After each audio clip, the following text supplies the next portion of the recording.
नया बास स्थित प्रत्येक सेवाश्रम मंदिर परिसर में तोड़फोड़ व पुजारी के साथ हुई कथित मारपीट की घटना के आरोपियों को तुरंत प्रभाव से गिरफ्तार करने की मांग को लेकर एडीएम कार्यालय पर सैकड़ों लोगों ने सांकेतिक धरना देकर प्रदर्शन किया। इससे पहले लाडू बस स्टैंड से लोग नारेबाजी करते हुए रैली के रूप में एडीएम कार्यालय पर पहुंचे, जहां पर महावीर पोसवाल को न्याय दो, पुलिस प्रशासन इंसाफ करो के नारे लगाए गए। कॉमरेड राम नारायण रुलानिया के नेतृत्व में प्रदर्शन कर वह 1 घंटे तक सांकेतिक धरना देकर लोगों ने एडीएम को ज्ञापन सौंपा। ज्ञापन में बताया गया कि सुलह क्षेत्र के लोग इस ज्ञापन के माध्यम से अपना आक्रोश जाहिर कर रहे हैं। 30 जनवरी को संस्थान कार्यालय व मंदिर में माइक मशीन की बात को लेकर पुजारी के साथ मारपीट की गई और तोड़फोड़ भी की गई। इसी प्रकार दूसरे दिन 1 फरवरी को संस्थान प्रमुख महावीर पोसवाल के घर में घुसकर लड़ाई झगड़ा किया गया। साजिश के तहत 40-50 लोगों ने कार्यालय घुसकर कर्मचारी पुजारी से मारपीट की व तोड़फोड़ की। ज्ञापन में मामले की जांच क्राइम ब्रांच या एसओजी से करवाए जाने की मांग भी की गई है और बताया गया है कि महावीर पोसवाल पर तीसरा हमला है, इसलिए हमला करने वाले लोगों को तुरंत प्रभाव से गिरफ्तार किया जाए। इस दौरान तेजपाल गोदरा, सिराज खान, कायम खानी, सागर मेघवाल, बंसीलाल गुर्जर, मनोज बोकण, जगदीश प्रसाद, संतोष, छोटू देवी, माया ज्योति, प्रदीप, शंकर, मनसुख गुर्जर, गोविंद कशाना, चैन रूप गुर्जर सहित बड़ी संख्या में लोग मौजूद रहे। आज जो 1 फरवरी को शिव शक्ति मंदिर के पास एक घटना हुई थी, उसमें जो सोशल मीडिया के माध्यम से भी देखा गया और पता किया गया कि एक कहासुनी हो रही थी। उस कहासुनी को महिलाओं को आड़ में लेकर के एक सामाजिक व्यक्ति पर महिलाओं द्वारा आरोप लगा करके एक मुकदमा किया गया है। मैं ये कहना चाहता हूं मीडिया के माध्यम से कि सुजानगढ़ शहर एक, जिसमें हिंदू, मुस्लिम, सिख, ईसाई, जाट, गुर्जर, ब्राह्मण सारे हम गंगा जमुनी तहजीब रखने वाले लोग हैं, उस घटना को लेकर के उस मामले को इस तरह से तुल दे दिया है कि जिसमें एक और ब्राह्मण, एक और गुर्जर, अन्य समाज के लोगों को आपस में लड़ाने का काम कर रहे हैं। हम कहना चाहते हैं आप मीडिया के माध्यम से प्रशासन को कि आप उस घटना की निष्पक्ष जांच की जाए और जो दोषी है उस पर कार्रवाई की जाए, ना कि उस घटना को दो समाजों के बीच में जो हमारा बरसों से भाईचारा है उसको खत्म नहीं होने देंगे। हम कभी भी अन्याय नहीं होने देंगे।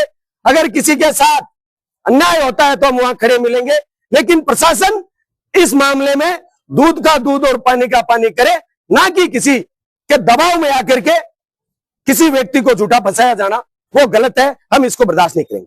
10-11 दिन पहले एक, वैसे तो कहे तो वो छोटा सा एक मामला है, कोई बड़ी बात नहीं थी। इसमें एक मंदिर के पुजारी के बतौर एक कई लोग आके सामने और एक छोटी सी घटना को एक बड़ा रूप देने का जो कार्य किया जा रहा है, इसमें एक बड़ा राजनीतिक षड्यंत्र है। इस षड्यंत्र में इन 2 समाजों को, 4 समाजों को, जो भी समाज है उनको एक अलग करने का सा एक सिस्टम चल रहा है। ये कतई बर्दाश्त नहीं। महावीर जी पोसवाल अगर दोषी है तो कोई दिक्कत नहीं है, लेकिन पुलिस प्रशासन को मैं ये कहना चाहता हूँ कि आप एकदम से निष्पक्ष जांच करें। उस जांच में दोषी होता है तो कोई बात नहीं, तो लेकिन जो समाजों में आपस में विवाद जो पैदा कर रहे हैं वो गलत है। और पुलिस प्रशासन को कहना चाहता हूँ कि आप बैठकर, हो सकता है आप इनका समझौता भी कराओ तो भी अच्छी बात है। जय हिंद, जय भारत।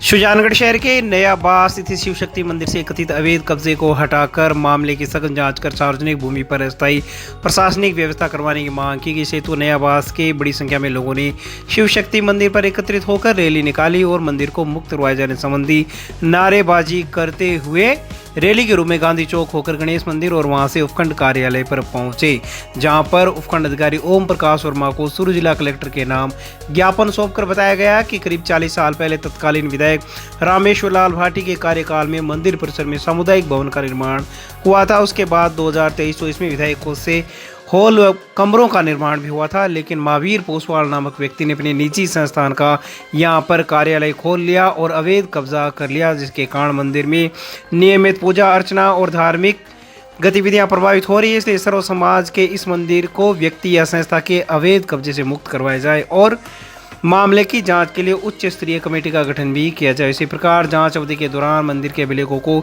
सुरक्षित रखने के दिशा निर्देश जारी किए जाने की मांग की गई है। जांच उपरांत मंदिर से अवैध कब्जेदारियों को हटाए जाने और विधि सम्मत कार्यवाही किए जाने की मांग की गई। उपखंड अधिकारी ने मोहल्ले की महिला को कहा कि मामले में प्रशासन समुचित कार्रवाई करेगा। वहीं महिलाओं के साथ अभद्रता करने वाले आरोपी महावीर पोसवाल को तत्काल प्रभाव से गिरफ्तार किए जाने की मांग लोगों ने उपखंड अधिकारी से की। ज्ञापन सौंपने के दौरान पार्षद चंद्रशेखर प्रजापत, नरेंद्र प्रजापत, राधा देवी, अमिता बगड़िया, मनीष मालपानी, जगदीश, तुलीचंद, अनिल, कालूराम, गोमती, भागीरथ, भीमाराम सहित बड़ी संख्या में महिला व पुरुष मौजूद रहे। इसके बाद सभी लोग एडीएम कार्यालय पर भी गए और ज्ञापन सौंपकर सार्वजनिक मंदिर को व्यक्ति विशेष के कब्जे से मुक्त करवाए जाने की मांग की। नयाबास मोहल्ले में शिव शक्ति मंदिर जो एरिया है, उस एरिया के मोहल्ले के लोगों का वहाँ पे एक सार्वजनिक रूप से मंदिर और एक सामुदायिक विकास भवन है, जिस पे एक व्यक्ति विशेष ने कब्जा कर रखा है। मंदिर में आने जाने वाली औरतों के साथ गलत बिहेव करता है, उनको मंदिर में पूजा नहीं करने देता, अपना पर्सनल उस पर ताला लगा देता है और लोगों से अपनी संपत्ति बोल के उसमें मनचाहे किराया वसूल करता है। जबकि वास्तविक रूप से रामेश्वर जी भाटी और महेश जी शर्मा के कार्यकाल में एक सामुदायिक विकास भवन वहाँ पे बना हुआ है। उसके बाद वर्तमान विधायक के कोटे से भी उसमें जो भवन बना है वो मूल रूप से सार्वजनिक सामुदायिक विकास भवन बना हुआ है और पास में मंदिर है, लेकिन वो अपनी व्यक्तिगत संपत्ति बना के लोगों मोहल्ले के लोगों के साथ दुर्व्यवहार करता है, उनके साथ छेड़छाड़ करता है, मारपीट करता है। इस आक्रोश की वजह से महिलाओं के साथ जो दुर्व्यवहार हुआ उसकी वजह से महिलाओं में भयंकर रोष व्याप्त है और इस बात को लेकर के ज्ञापन देने आए हैं। ये विषय ऐसा अभी जानकारी में आया है कि उसके जो महिलाओं अपने केस दर्ज कराया था, उस केस में जो है महिलाओं ने छेड़खानी का जो केस दर्ज कराया उसकी जांच नहीं हो रही और उसमें जो 164 में कलमबंद बयान भी हो गए, उसके बावजूद भी उसकी गिरफ्तारी नहीं हो रही है, क्योंकि वो बाहर से दूर दराज के व्यक्तियों को, जो कि लोकल मोहल्ले का नहीं है, एक भी व्यक्ति कुछ गिनती के गिने चुने लोगों को छोड़ के बाकी सर्व समाज इनके साथ है, तो वो बाहर से दूर दराज से लोगों को बुला के और उनके साथ भीड़ दिखा के थाने पे अनावश्यक रूप से प्रेशर बनाना चाहता है कि जिसकी वजह से उसके खिलाफ कोई कार्रवाई नहीं हो। जबकि 164 में कलमबंद बयान में वो मुख्य आरोपी है, उसके बावजूद पुलिस प्रशासन द्वारा कोई कार्रवाई नहीं की जा रही है और उसको ढीलामुला करने के लिए वो प्रेशर दे रहा है, जबकि जनता ये चाह रही है कि हमको न्याय मिले। हमारे नयाबास परिसर में एक मंदिर है शिव जी का, उस पे सब समाज का अधिकार है, सब समाज उस मंदिर को बनाए हैं। उस पे एक जाति, अलग जाति ने मतलब कब्जा कर लिया और वही पुजारी लाते हैं जो पुजारी महिलाओं के साथ अभद्र व्यवहार करते हैं। हमने कई बार इसका विरोध किया लेकिन कोई सुनवाई नहीं होती है। आज हमारे साथ पूरा वार्ड है, इस घटना से आक्रोशित पूरा वार्ड है। हमें न्याय चाहिए। मंदिर जो एक व्यक्ति ने मतलब कब्जा कर रखा है उसको एक अलग ही जाति का नाम दे रहा है कि गुजरों का है। नहीं, मंदिर सर्व जाति का है, सर्व समाज का है। हम बस न्यायालय से यही मांग करते हैं कि हम मंदिर 5 पंचों को दिया जाए, वही जो करेंगे वो होगा। राजस्थान प्रदेश के कृषि मंत्री किरोड़ीलाल मीणा अचानक सालासर धाम पहुंचे और वहां पर बालाजी महाराज के दर्शन करने के बाद सीधे एसबीआई बैंक की ब्रांच में पहुंच गए और वहां पर कागजात की जांच करने के बाद सालासर में 71 फर्जी किसानों के नाम से बीमा करवाए जाने की जानकारी दी और कहा कि प्रदेश भर में कुल 15,000 ऐसे फर्जी किसानों के केस सामने आ सकते हैं और कुल 1150 करोड़ रुपए का यह कथित घोटाला सामने प्रतीत होता है, जिस पर सरकार गंभीरता से कार्रवाई करेगी और बीमा माफियाओं और फर्जी किसानों को नहीं बख्शेगी। आप भी देखिए किस प्रकार से कृषि मंत्री किरोड़ीलाल मीणा ने इस पूरे मामले का भंडाफोड़ किया। बीमा योजना का पोर्टल है, कागजों पर हमला।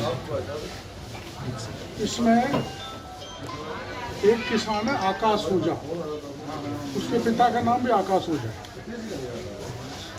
ऐसे ही अजीत कुमार नायक है, पिताजी का नाम भी अजीत कुमार नायक है। ऐसे ही अनिल सारस्वत है, तो उसके पिताजी का नाम है अनिल सारस्वत। ऐसे ही अनिता शर्मा है, अंकिता शर्मा, उसके पिताजी का नाम भी अंकिता शर्मा है। ऐसे ही अनिल सारस्वत है, वो पिताजी का नाम भी अनंत सारस्वत है। इस ढंग से ये फादर्स नेम लिखे हुए हैं टोटल।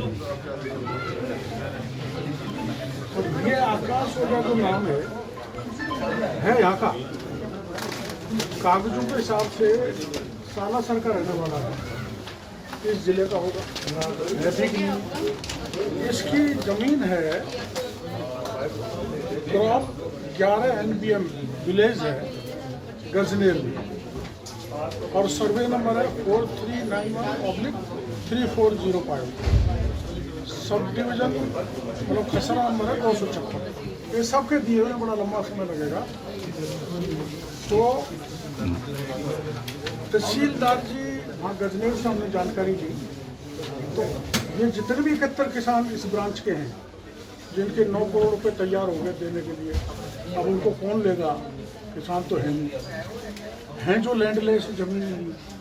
तो वहाँ के तहसीलदार से हमने सूचना मांगी, भाई 71 ये लोग जो यहाँ सालासर ब्रांच के हैं जिनको जिनका प्रीमियम कट गया करीबन 15 लाख, उनको 9 करोड़ रुपए मिलेगा। तो ये तहसीलदार की रिपोर्ट है। तहसीलदार जी ने मना किया कि इस नाम के कोई किसान यहाँ पर नहीं है, इस नंबर का कोई खसरा नंबर नहीं है, ना कोई रकबा है, ना कोई मुरब्बा है, ना कोई गाँव।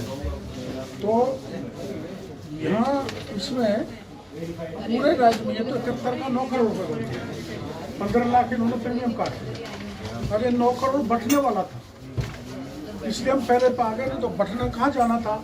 मेरे सभी माफियाओं के पास, जो बीमा माफिया है या जो कर्मचारी हैं जो भी इसमें इन्वॉल्व होते हैं। अगर बैंक हमको कागज नहीं देगा तो ये भी इन्वॉल्व है, ऐसा मैं कह सकता हूँ बड़े विश्वास के साथ। जस्ट मैं एक बात बता दूँ, ये टोटल राजस्थान की KCC में 67.25 लाख। मैं आपको थोड़ी जानकारी दूँगा। सरकारी बैंकों की KCC धारकों की संख्या 21.52 लाख। राजस्थान में SCI बैंक के KCC धारकों की संख्या 7.28 लाख। और यहाँ सालासर बैंक की ये है 71 किसान जो फर्जी KCC धारक है।